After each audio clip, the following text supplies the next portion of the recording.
So, good morning, everybody, and thank you for braving the weather. I stayed here last night, so I didn't have much of a commute, but I believe some of you have had to go through wind and rain and everything else to get here. So, thank you for being here. As Gordon says, this is our 11th year, and we're still going strong, and that's down to you. But again, just to reiterate, this would not happen without our sponsors. IRISSCERT is a not-for-profit organisation. We get no funding to provide a service 24/7, 365 days a year to the internet community here in Ireland, so we can make the internet much safer for businesses and individuals in this country, and to be quite frank, also international as well, because we work with other certs around the world. So our sponsors are what keep us alive for the rest of the year. So please do visit them, spend some time at their stands, and show your appreciation to them, because without them we would have to shut the doors and the service would stop. That's basically how it is. So anyway, as Gordon said, traditionally I give you a look back as what's happened in the past number of years, and as always, one of the references I give is the Verizon Data Breach Investigations Report. Verizon, as you may know, is an international US-based company who provide hosting, telecommunications and consulting. They have been working with organizations all around the world for the past 7 or 8 years. Alex Hutton, one of the speakers today, he's one of the founders of the DBIR. They take data from organizations such as the FBI, US Secret Service, IRISSCERT. We provide all information about the incidents we are aware of, and many other certs and other companies around the world do the same stuff. And Verizon analyzes and give a digestible, easy to read, non-vendor biased report on what the landscape is in cybersecurity.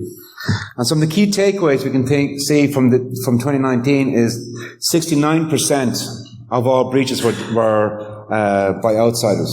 Which, if you flip that around, that means if you're responsible for cybersecurity, nearly 1/3 of your breaches come from inside your organization. So one thing we need to look at, a lot of the stuff we always talk about with cybersecurity is looking at the external threat, but we've got the internal threat to worry about as well. 71% of attacks are financially motivated. Now, many people, when I talk about that, go, well, we don't have to worry about that. We don't have credit card data, or we don't have a lot of financial data on our system, so we don't need to worry about people hacking into us. But if you are familiar with the underground, the underground sites that the criminals go to online, each and every one of us, our data is being sold. So your information, your personal data, your name, your address, your mother's maiden name, your favorite color, your first pet dog's name, where you went to school, your first car, all the information is on average being sold between $5 to $15 per person. So information has a value. That's why criminals are breaking into systems, and that's where they're going from. From an Irish point of view, I had a quick review of all the incidents reported to us. So we get notifications from certs around the world. We get notifications from companies like an organization like Shadow Server, Arbor Networks, Netcraft, other places that come to us, and with their sensors they identify compromised systems in Ireland. Roughly 43,000 in the past 10 months. This is up until the beginning of November. From January 1st until today, about 43,000, because I've done these stats yesterday. Majority of them are inbound DDoS attacks, so distributed denial of service attacks against websites hosted here in Ireland. 5,800, so nearly 6,000 websites in Ireland have been compromised by criminals to host phishing websites to steal the personal data of people elsewhere, be they customers of banks or anything else. There were 624 attacks identified as coming from the Irish IP space against other systems around the world.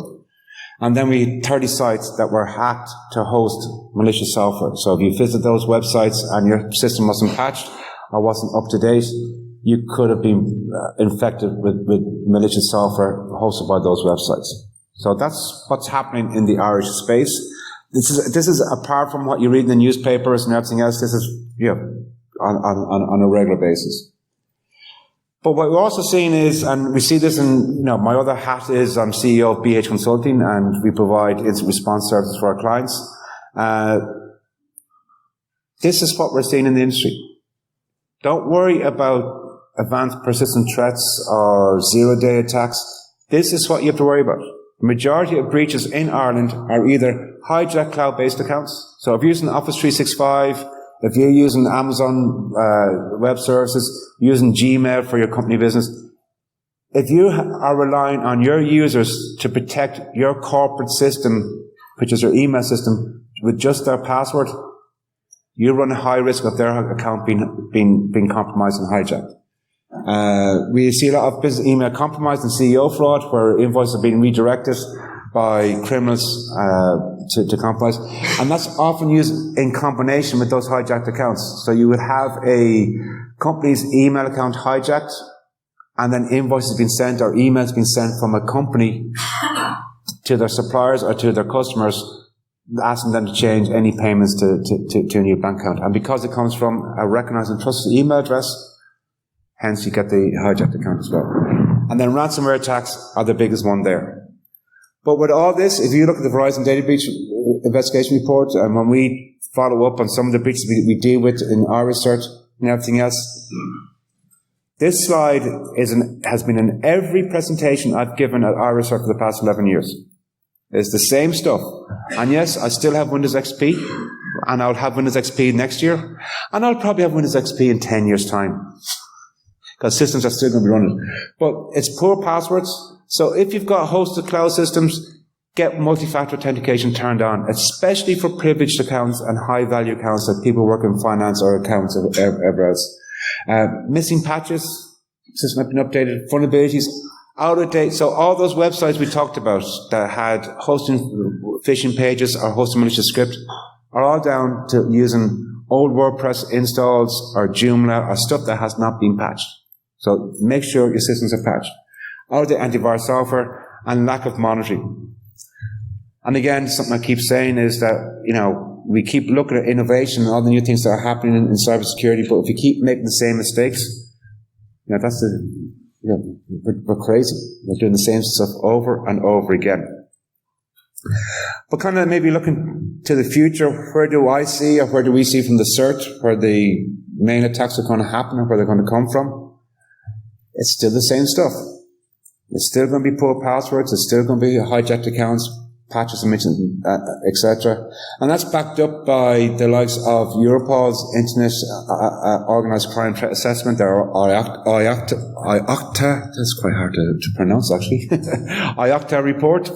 They produce this every year. So Europol, the Cybercrime Centre, works with all the different vendors and certs and financial services and telcos to get a feel what the trends are in cybersecurity. So again, this is vendor neutral. It's coming from Europol, so they've no axe to grind. They've not trying to sell you a shiny box or something to go with the report.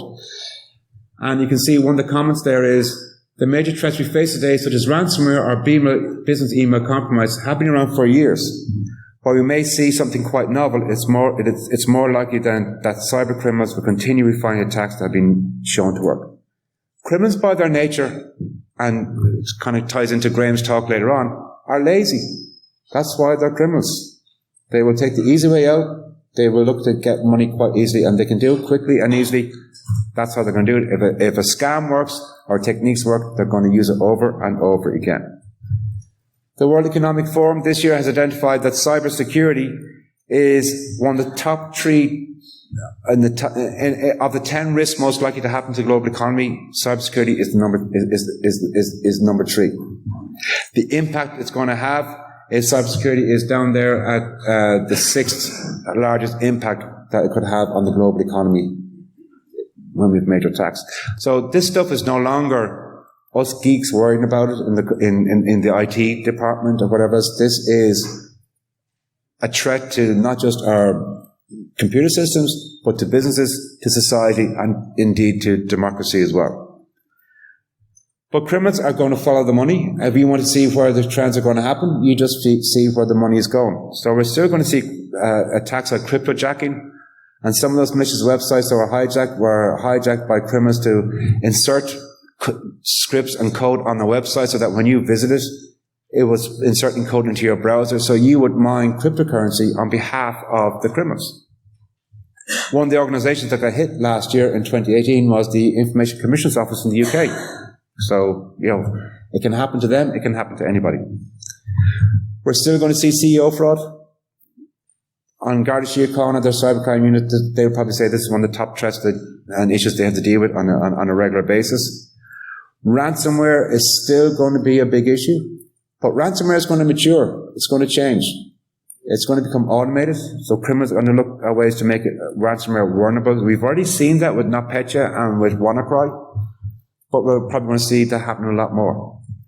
Also, it's going to be more targeted, and criminals will look to either ransom your data and look for you to pay for you to get your data back, or, depending on your organization, they're going to ask you for ransom not to release your data online. So that's going to be a big change. Criminals are going to realize your information has value. It's valuable to you. It's going to be valuable to somebody else. So what would you pay for us not to put your information on the internet, as opposed to what will you pay to get your information back? Supply chain attacks. Again, if you look at NotPetya, that came through the MEDOC software, the accounting software that was used very much in Eastern Europe and the Baltic States, which was a genuine accounting piece of software used in many companies. The MEDOC software company was compromised. Those behind the attack, who the US and the UK governments have identified was the Russian government, inserted malicious software, the NotPetya malware, into an update. So everybody using the MEDOC accounting software got their patch update to say, you need a new patch. Oh, is it from a trusted source? Yes, we accept the patch. We have one client who missed getting hit by NotPetya merely because their IT manager was on a Ryanair flight from the Ukraine to London to head off on a bachelor party. And because he was in the flight, he couldn't authorize the update to the MEDOC software. But by the time he arrived, he was told, don't authorize this change. So, going for a stag party should not be your instant response strategy for, mind you, it can help. We're going to see industrial control systems, because we're seeing more and more of industrial control systems being put online and connected to the internet, because it makes business easier. And we can say, as cybersecurity professionals, oh no, we need to air gap that, and we can't do that. But the business is going to go, well, no, we need to do business. So get it done and make it secure. If we don't make it secure, we're going to see more ICS systems get compromised. IoT devices, going to happen.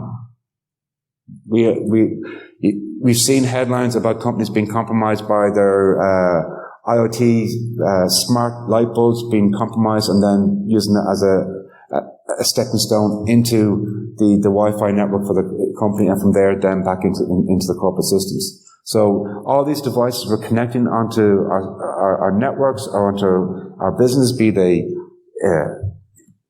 internet cameras, be they smartphones, be they smart cameras, light bulbs, or whatever else.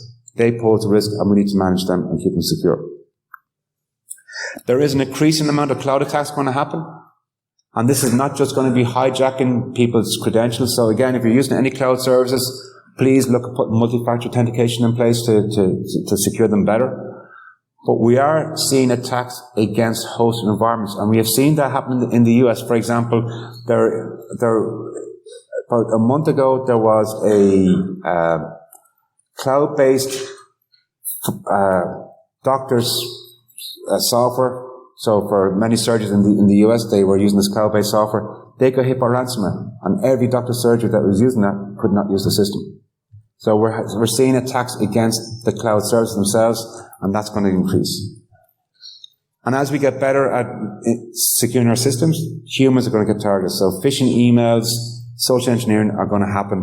And we've got two good speakers later on today talking about how to manage that threat. And then criminals, just like ourselves, are using artificial intelligence with machine learning, with next generation, cloud-based, blockchain, all the buzzwords you want. They're going to use the same technology we're using. So they're using artificial intelligence to look at how they're going to compromise our systems, and that's going to happen. So in closing, how can you as professionals look to defend your companies and defend your systems? Well, the first thing is identify what you're trying to protect. If you don't know what you're trying to protect, then you can't protect it. So identify what it is, put some value on it, and the higher the value of the resources, you look at putting them. So do a risk assessment. What are the risks against those assets? How do we protect those assets? Look at putting policies in place. I know looking around, the minute I say policies, I can see you go, oh no, not writing policies. But policies set an agenda. They tell the business what we need to do, and they tell people how we need to organise. So it's very important. If you were to say to me, Brian, what money should I spend in investment in cybersecurity in the next 12 months? This is where I would say put most of your money. In security awareness training, making sure people are aware and understand the risk of why you have controls in place and how they should behave. But I'd also say you need to monitor and respond. Look at what you're monitoring. If you read the Verizon Data Breach Investigation Report, they say on average it takes 6 to 8 weeks for companies to detect they've had a breach, which is about 6 to 8 weeks after the criminals have been and gone and taken the data they need. So monitor what you have and respond to it. And yes, we should be using artificial intelligence too to ensure that we can provide and identify trends and how we're going to detect our systems. And then I also say we should be better at information sharing. We don't share, in our industry, we do not share information. It's still kind of seen as a badge of shame or whatever that we've had a breach. But having a security breach is part of business. It is normal. It will happen. It's how you deal with it and how you respond to it is how you're going to be measured and how you're going to be judged, not that you had a breach.